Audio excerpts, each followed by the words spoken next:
How to add NFL Sunday Ticket to favorites. Adding NFL Sunday Ticket games or channel to your favorites depend on whether you are using YouTube TV or the standalone YouTube version.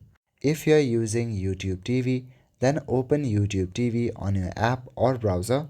Go to the NFL channel and find the specific Sunday Ticket game you want to keep handy. Select the plus button to add to library. Once you add it to favorites, you will see it show up in your favorites row on your home screen. If you are using YouTube from the standalone version, then open YouTube on your app and browser and make sure you are logged in into the account you purchased Sunday Ticket with. Go to the NFL channel or the specific game, then click on the bell icon that says Notify Me, or you can click on Save to Playlist. This won't work exactly like YouTube TV's library, but it will keep Sunday Ticket games and channels easily accessible under your subscription tab and your Watch Later playlist. That's all for today. Thank you.